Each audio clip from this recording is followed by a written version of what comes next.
Hello, I'm Jesse Ross, and I'll be going through myofascial lines. So you may or may not be able to see, but I'll talk about the superficial back line. So this originates on the bottom of the foot and comes up through your gastrocnemius.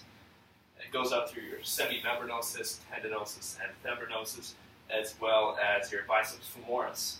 It keeps going up your back through your erector spinae group, and it finishes on your scalp. Now, the superficial back line is primarily for extension and hyperextension of the back and cervical, commonly seen in different yoga movements, etc. Next, we have the superficial front line, which is demonstrated by this black piece of yarn that you may be able to see.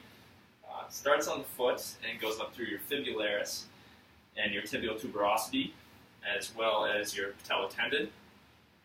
Goes up through your quadricep muscles, your ASIS on your hip, your rectus abdominis, finally traveling up to your sternal mammarium and finishing on your sternocleidomastoid.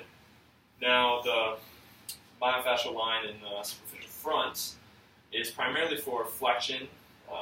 For example, at the knee, the quads extend the knee, primarily in different sagittal plane movements. Next is the superficial lateral line. It starts on the foot, and like the front, it goes up through your fibularis. It keeps traveling up your side through your TFL and your glute max, finally traveling up to your external and internal intercostals, as well as your external and internal obliques, and coming to rest at the sternocleidomastoid and your capitis. So the lateral line is primarily for posture. Sean, the laptop went black. It's still playing. It's still playing? Okay. It's primarily for posture in different sagittal plane movements, such as running. It keeps you upright and not tilting or leaning to one side, as well as just daily life walking around. Next, I will be talking about the spiral line, which is represented by this white strand.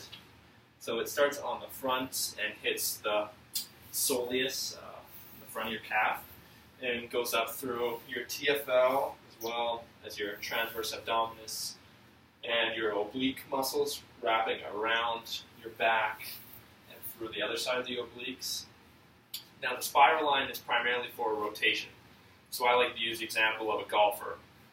When you're golfing, you use your spiral line to clear your hips and upper body through rotation to get the force to execute a shot.